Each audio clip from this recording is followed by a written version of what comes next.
Welcome to the Fantasy Football Wire podcast with your host, TheProFFet.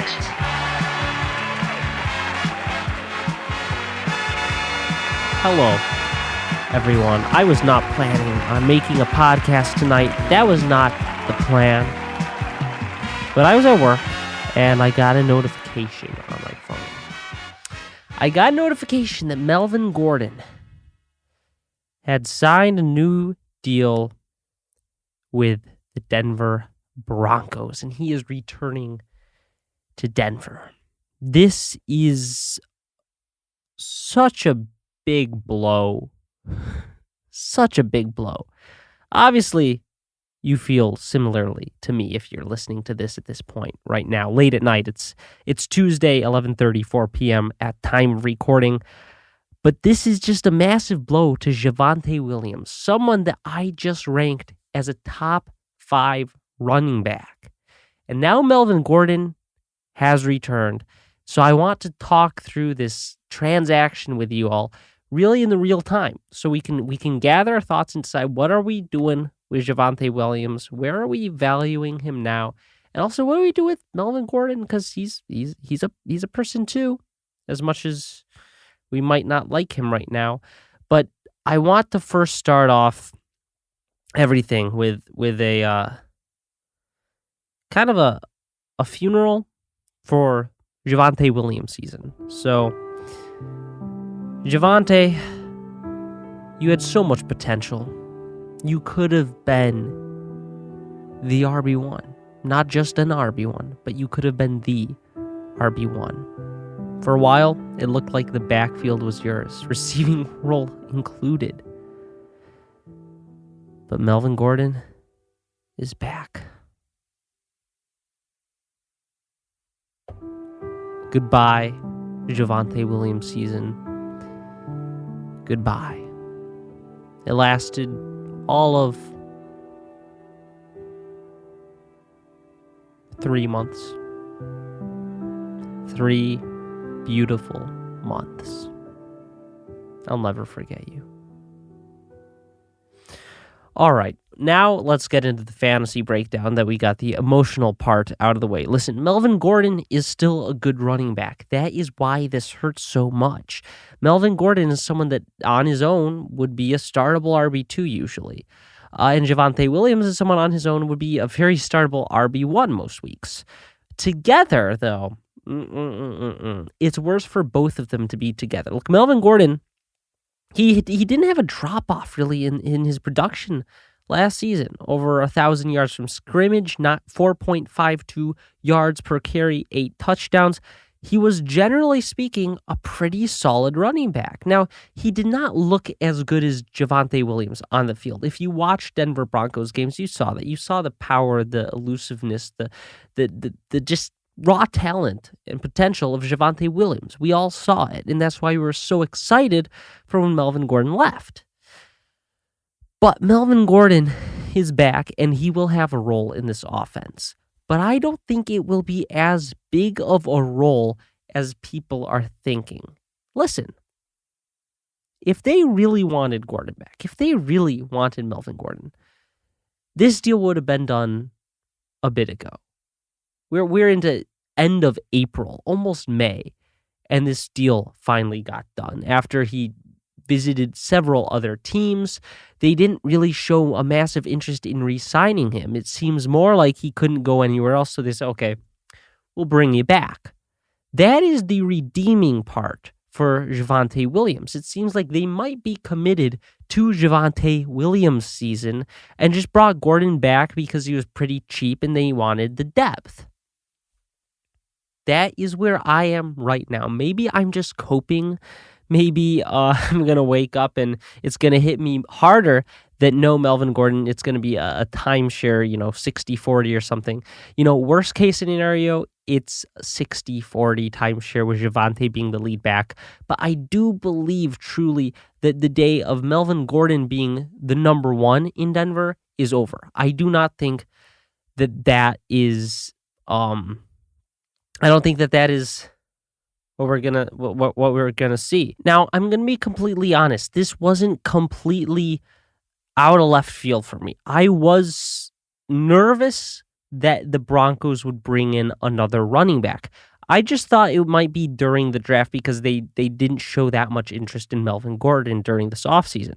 But the Broncos' new head coach, Nathaniel Hackett, former offensive coordinator for the Green Bay Packers, did they ever have one running back?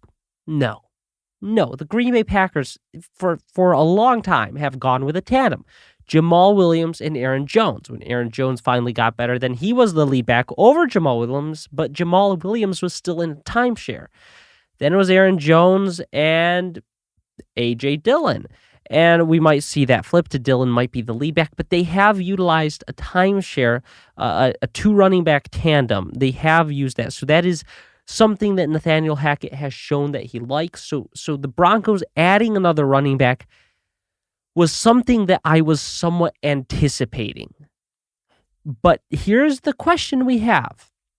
Is it better that they re-sign Melvin Gordon from a fantasy football perspective for Javonte Williams, or would it have been better if they had drafted, pretty late in the draft, probably some other running back? For me, I actually like this move more. Obviously, I would have liked Javonte Williams to be the only relevant running back in the Denver Broncos backfield. But when we're talking about the fact that they're probably adding another for depth and Hackett loves this tandem situation, then I say, okay, maybe I do like the 29-year-old running back who could hardly steal all the touches from Javonte Williams as a rookie. Maybe we like that over some other rookie who has way more potential, way more upside, way more surprise factor. We know what we're getting in Melvin Gordon. We're getting a 29-year-old, RB2 for this Denver Broncos team that the Denver Broncos themselves were not particularly interested in, that no other team really wanted. The Ravens, their running backs are dealing with injuries still, coming back. They took a look at Melvin Gordon and said, nah, we're fine. Maybe this shows Melvin Gordon is going to be not as good as people are expecting. Now, I'm the first to say don't write him off completely because he was not bad last year. I'm just saying he might have the fall off this year. Some people might try to say he had the fall off last year. He just didn't. As someone who watched pretty much every Broncos game waiting for Javonte Williams' time to come, Melvin Gordon looked pretty good. And that's why it was so frustrating because he deserved some of those touches. But I think that the end might be near for Melvin Gordon, and they took him back and said, okay, we'll use you as the depth piece instead of spending a draft pick on a running back. But I think that in every situation, it was most likely they would add another running back, another relevant running back during this offseason. So this does not come completely out of nowhere. Now, obviously, yes, this ends the whole Javonte Williams, insane hype train. It's going to be a lot harder to rank him, RB3 right now. But watch how far he slides. That's what's going to be important. Watch how far Javonte Williams slides, because if he slides into the second round, suddenly he might be a complete steal. That's what will be interesting. How far does he slide? Because people in fantasy football world, they tend to overreact. And I tend to overreact. Heck, 10 seconds ago, I was saying my eulogy to Javonte Williams' season. And now I'm saying, hey guys, hold up. This night might not be the end of the world. So I'm just trying to say, don't overreact right now, because Melvin Gordon might have a drop-off.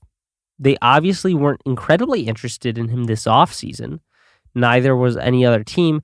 And most likely, we weren't going to enter the actual NFL season with Javonte Williams as the only running back on the roster. So maybe it's nice that we know what the other running back is capable of, and we don't have this conflicting, I kind of like this rookie. He looks like might have a spark. We don't have that competing kind of underdog story to distract us. So this might not be the worst case scenario for Javonte Williams. Obviously, not as good as him being the only running back, but I don't think that was completely reasonable to expect.